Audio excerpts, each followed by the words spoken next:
देखिए, आज हम ये बात कर रहे हैं कि आप अपनी पूजा उपासना को बेहतर कैसे बनाएंगे और पूजा उपासना में आप जिन चीज़ों का प्रयोग करते हैं उसके पीछे का तर्क क्या है, महत्व क्या है। सामान्यतः पूजा में हम लोग धूप या अगरबत्ती जलाते हैं। क्या महत्व है इसका? देखिए, व्यक्ति जब पूजा करता है तब उसका मन एकाग्र हो जाए, उसका मन कॉन्संट्रेट हो जाए और पूजा के दौरान तनाव न रहे, तनाव कम हो जाए, इसके लिए सुगंध का प्रयोग किया जाता है। और जब आप सुगंध का प्रयोग पूजा के दौरान करते हैं धूप बत्ती से या अगरबत्ती से, तो आप अपने मन की अलग अलग चिंताओं को तुरंत दूर कर सकते हैं। इसीलिए पूजा के दौरान अगरबत्ती या धूप बत्ती का प्रयोग किया जाता है। सामान्यतः अगरबत्ती की तुलना में धूप बत्ती का प्रयोग करना ज्यादा अच्छा माना जाता है। बेहतर तो यही होगा कि धूप बत्ती आप पूजा की शुरुआत के पहले जला लें ताकि धुआं निकल जाए, खुशबू बनी रहे, या पूजा के अंत में भी आप धूप बत्ती जला सकते हैं। लेकिन बेस्ट यही होगा कि आप पूजा करने जा रहे हैं, कम से कम 5-7 मिनट पहले खुशबू वाली धूप बत्ती जला लें, धुआं उसका निकल जाएगा, खुशबू वहां पर बनी रहेगी। पूजा के लिए सबसे बढ़िया धूप बत्ती और सबसे बढ़िया अगरबत्ती चंदन की है। चंदन की सुगंध की धूप बत्ती जलाना या चंदन की सुगंध की अगरबत्ती जलाना ज्यादा बेहतर है। आप माता लक्ष्मी की पूजा कर रहे हैं, आर्थिक लाभ के लिए और मान सम्मान के लिए, तो गुलाब की सुगंध वाली धूप बत्ती जलाना अच्छा होगा। घर में नकारात्मक ऊर्जा बहुत है, पूजा करते समय भी तनाव बना रहता है, तब आप गुग्गल की धूप बत्ती का प्रयोग करिएगा। और ग्रहों के बुरे प्रभाव को दूर करने के लिए लोबान की धूप बत्ती का प्रयोग करना ज्यादा बेहतर होगा। लेकिन मैं सामान्य लोगों को यही सलाह दूंगा कि पूजा के दौरान अगर आप चंदन की धूप बत्ती या चंदन की अगरबत्ती जलाएं तो उससे आपको ज्यादा लाभ होगा। अगरबत्ती और धूप बत्ती के अलावा पूजा में जो सर्वाधिक प्रयोग किया जाता है वो है दीपक। क्यों जलाते हैं इसको, तरीका क्या है और लाभ क्या है? देखिए, हिंदू परंपरा, खास तौर से उपनिषद और वेद, जो ज्यादातर आध्यात्मिक उसका पार्ट है, हिस्सा है, वो ईश्वर को प्रकाश के रूप में मानता है। इसीलिए दीपक जलाकर उसकी ज्योति के रूप में हम ईश्वर को स्थापित करते हैं। जब आप पूजा में दीपक जलाते हैं तो आपका ध्यान दीपक की लौ पर होता है, इसलिए दीपक से एकाग्रता और ऊर्जा दोनों प्राप्त होती है। अलग अलग मुखी दीपक जला के, एक मुखी, दो मुखी, चार मुखी, अलग अलग दीपक जलाकर पूजा करने से अलग अलग तरह की मनोकामनाएं पूरी की जा सकती हैं। सामान्य पूजा में ईश्वर की कृपा प्राप्त करने के लिए एक मुखी दीपक जलाना चाहिए रोज की पूजा में। कर्ज से अगर मुक्ति चाहते हैं तो 9 मुखी दीपक जलाना चाहिए। स्वास्थ्य की रक्षा चाहते हैं, लंबी आयु चाहते हैं तो 2 मुखी दीपक जलाना आपके लिए शुभ होगा। विरोधियों को और शत्रुओं को शांत करने के लिए 3 मुखी दीपक जलाया जाता है। नौकरी, रोजगार और करियर के लिए हर शनिवार को पीपल के नीचे 4 मुखी दीपक जलाइए। खास तौर से अगर आपकी समस्या नौकरी से जुड़ी हुई है तो 4 मुखी दीपक शनिवार की शाम को पीपल के नीचे जलाइएगा।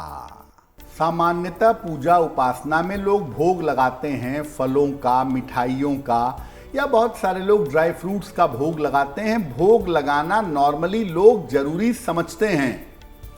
तो जो आप भगवान को भोग लगाते हैं उसका क्या महत्व है? देखिए, ईश्वर की कृपा को अपने अंदर लाने के लिए भोग लगाया जाता है। आप जब भगवान को समर्पित कर देते हैं भोग, तो उस भोग में, सामान्य से भोजन में, सामान्य सी मिठाई में ईश्वरत्व के गुण आ जाते हैं।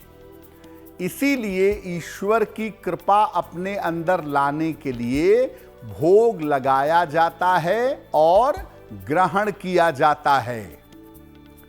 ऐसा नहीं है कि भोग नहीं है तो पूजा नहीं होगी। भोग के बिना भी पूजा हो सकती है, लेकिन अगर भोग हो तो ज्यादा अच्छा होगा। भोग में आप कोई भी सात्विक चीज, फल, मिठाई, भोजन, ड्राई फ्रूट्स, मेवे, यहां तक कि जल भी अर्पित कर सकते हैं अपने आवश्यकता सामर्थ्य के अनुसार। कुछ भी ना हो तो भोग में आप शक्कर चढ़ा सकते हैं। शक्कर अर्पित करना भी अच्छा होगा। नॉर्मली माता लक्ष्मी की पूजा में, माता सरस्वती की पूजा में या शिव जी की पूजा में सफेद भोग अर्पित किया जाता है। सफेद भोग अर्पित करने से आर्थिक और मानसिक स्थिरता जीवन में आती है। हनुमान जी को और गणपति को लड्डू अर्पित किया जाता है। बूंदी के लड्डू अर्पित करने से समस्त ग्रहों की बाधा शांत होती है। भगवान वराह को, भैरव को इमरती का भोग लगाया जाता है और इमरती का भोग दुर्घटनाओं और आकस्मिक घटनाओं से रक्षा करता है।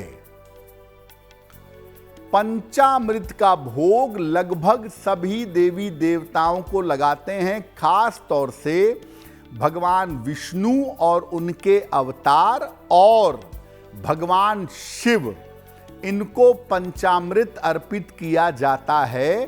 तो अगर आप पंचामृत का भोग लगाते हैं तो आयु लंबी होती है और पापों का प्रायश्चित होता है। केवल अगर शुद्ध पात्र में आप जल अर्पित करते हैं भगवान को, देवी देवता को, तो शिक्षा, संतान और ईश्वर की कृपा आपको प्राप्त होती है। मैं फिर कहूंगा कि भोग अर्पित करने का कोई दबाव नहीं है।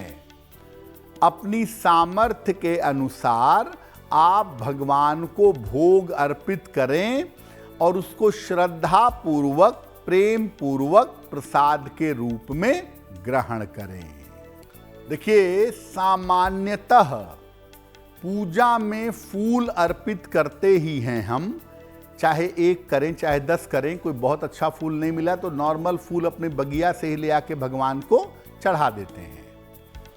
चढ़ाते क्यों हैं? ईश्वर को फूल चढ़ाकर हम अपनी भावनाएं व्यक्त करते हैं। हमारा जो इमोशन है, हमारा जो भाव है, हमारा जो प्रेम है, वो हम फूलों के माध्यम से ईश्वर को अर्पित करते हैं। और स्वयं भी हम फूलों का प्रयोग करके अपने मन को बेहतर करने का प्रयास करते हैं। ये जो अलग अलग रंग के फूल हैं, जो अलग अलग सुगंध के फूल हैं, ये अलग अलग तरह की भावनाओं को या अलग अलग तरह के समाधान को दर्शाते हैं। ये फूल मानसिक भी हो सकते हैं और वास्तविक भी हो सकते हैं। और जब भी आप पूजा करें, अपने इष्ट देव को या देवी को फूल अर्पित करना चाहिए। अगर आप शिक्षा और प्रतियोगिता में सफलता चाहते हैं, माता सरस्वती को, माता लक्ष्मी को या भगवान शिव को सफेद फूल अर्पित करिएगा और उसमें सुगंध जितनी कम हो उतना अच्छा होगा। नौकरी के लिए सुर्ख लाल, एकदम लाल रंग का फूल हनुमान जी को चढ़ाएं या नीले रंग का फूल शनिदेव को चढ़ाएं। ऐसा करने से नौकरी की स्थिति बेहतर होगी। अगर आप प्रेम में सफलता चाहते हैं तो भगवान विष्णु और माता लक्ष्मी या राधा कृष्ण को गुलाबी और सफेद दोनों रंग के फूल अर्पित करें। ये जितना ज्यादा सुगंधित होगा उतना ज्यादा अच्छा होगा। शीघ्र विवाह के लिए भगवान शिव को, माता पार्वती को या गणपति को पीले फूलों की माला या ढेर सारे पीले फूल अर्पित करें। आप जीवन में धन चाहते हैं, संपत्ति चाहते हैं, तो उसको पाने के लिए नियमित रूप से माता लक्ष्मी को गुलाबी फूल, जैसे पिंक कलर का गुलाब आता है, वो अर्पित करना बेहतर होगा। देखिए, खड़ी बाती का दीपक और जिसमें बाती लिटा करके जलाई जाती है, दोनों में थोड़ा अंतर है। वैसे तो देखिए, हम ये नहीं कहेंगे कि आप इतना दिमाग लगाइए कि क्या करिए, दीपक जलाना ज़्यादा महत्वपूर्ण है। लेकिन फिर भी आप समझिए कि जब आप किसी देवता की पूजा कर रहे हैं, किसी ग्रह की पूजा कर रहे हैं, तो खड़ी बाती जलाइए। खड़ी बाती पुरुषत्व की या पुल्लिंग स्वरूप की पूजा में जलाई जाती है। आप किसी भी भगवान की पूजा करें तो खड़ी बाती का दीपक जलाना ज़्यादा बेहतर होगा। देवियों का जो स्वरूप है वो एक्सपेंशन बताता है। वो ये बताता है कि जीवन प्रोग्रेस करेगा, जीवन में विस्तार होगा। और आमतौर पर देवियों की पूजा जीवन को आगे बढ़ाने के लिए या विस्तार के लिए की जाती है। तो देवियों की पूजा कर रहे हैं, माता लक्ष्मी की, माता काली की, माता दुर्गा की, माता सरस्वती की, तो आप लंबी बाती का दीपक जलाइएगा। दीपक लिटा करके जलाइएगा। यानी अगर आप देवताओं की पूजा करेंगे तो खड़ी बाती का दीपक जलाएंगे, और अगर देवियों की पूजा करेंगे तो लंबी बाती का दीपक यानी बाती लिटा करके उसमें जलाया जाएगा। देखिए, धूप बत्ती अगरबत्ती जलाने का सिर्फ इतना मामला है कि उसकी सुगंध से आपका मन प्रसन्न होता है, उसकी सुगंध से मन आपका एकाग्र होता है, बाकी कुछ नहीं है। ऐसा नहीं है कि आप धूप बत्ती अगरबत्ती नहीं जलाएंगे तो पूजा नहीं होगी, लेकिन मन एकाग्र हो जाए। तो बहुत सारे लोगों को धुएं से एलर्जी है, धुआं लग गया तो पूजा नहीं होगी, खांसी आने लगेगी। ऐसी स्थिति में आप क्या करिए, एक रुई में जो इत्र आपको सबसे ज़्यादा अच्छा लगता हो, जो खुशबू आपको सबसे अच्छी लगती हो, एक रुई में लगा के पहले भगवान को अर्पित करिए और फिर वही खुशबू अपने कपड़ों में, अपने शरीर पर लगा लीजिए। तो खुशबू आपको आती रहेगी, और चूंकि आपकी पसंदीदा खुशबू है तो आपका मन थोड़ा एकाग्र होगा, ज़्यादा बेहतर तरीके से पूजा कर पाएंगे। देखिए, सुगंध का कुल खेल इतना है कि वो आपके मन को जबरदस्त तरीके से शांत कर देता है। सूफीज़म में देखिए, सूफीज़म में आप जाएं कहीं भी तो वहाँ पे धुएं का और सुगंध का भयंकर प्रयोग किया जाता है। उसका कारण यही है कि सुगंध से मन जो है वो आनंदित हो जाता है, मन प्रसन्न हो जाता है, और जब मन प्रसन्न हो, मन आनंदित हो, तो आप भजन कीर्तन करें, आप भगवान के मंत्र का जप करें, उसके प्रभाव ज़्यादा बेहतर होते हैं। अगर आप मुझसे जुड़ करके अपनी समस्याओं का समाधान चाहते हैं और चाहते हैं कि आपकी समस्याओं को ज्योतिष के माध्यम से सुलझाया जाए, तो आप हमसे संपर्क कर सकते हैं, जुड़ सकते हैं एस्ट्रो तक पर।